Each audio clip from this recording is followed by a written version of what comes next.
Three Austin City Council members are calling for the resignation of Police Chief Brian Manley over his department's response to police brutality during protests.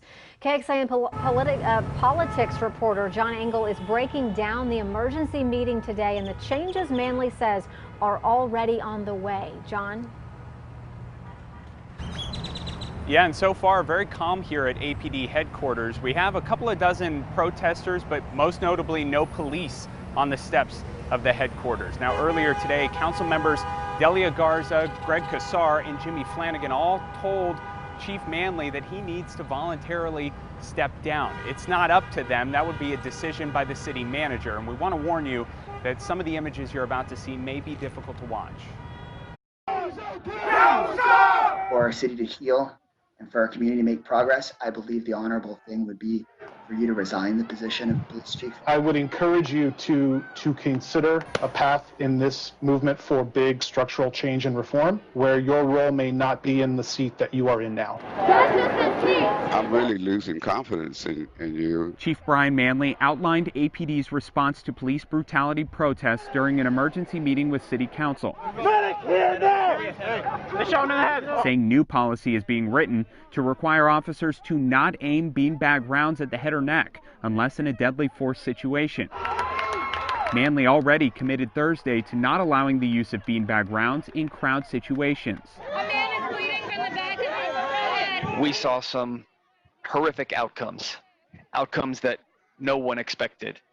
And I can tell you that many that on my team I know alone have seen the injuries that were caused by that. We've never seen that before. The Office of Police Oversight has sent 159 complaints to Austin Police Internal Affairs. It's up to APD to investigate.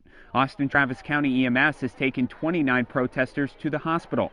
11 had injuries caused by beanbag rounds. All of these injuries are potentially lethal injuries. Recovery from these injuries could involve significant medical care. Manley said APD's response was based on protests being seen in other cities. I don't feel like there is a genuine feeling of we shouldn't have done it that way or we should have done things differently. When we send our staff into a situation, buildings are going to burn down. Be ready for this. It almost feels like we don't know our Austinites. Our streets! Chief Manley also saying that there's no indication that any rubber bullets were used against protesters. That was new today that we just learned. And the city manager saying he's working to establish a civil rights division within the city government, as well as a community police review commission. They're already taking applications for that. For now, live at APD headquarters, John Engel, KXAN News.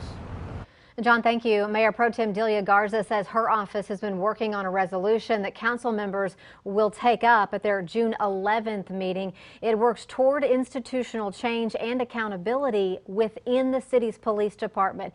The key goals laid out in the draft include zero racial disparity in traffic stops, zero racial disparity in arrests and citations that result from traffic stops, zero use of force incidents, and zero deaths at the hands of APD officers. There will be another Black Lives Matter rally on Sunday. It's being hosted by the Austin Justice Coalition. Protesters will march from Houston-Tillotson University to the state capitol. That starts at 1 p.m. This is a rescheduled rally that was supposed to take place last weekend. But remember, the Austin Justice Coalition canceled it out of fear that other groups would try to twist their message and inject violence.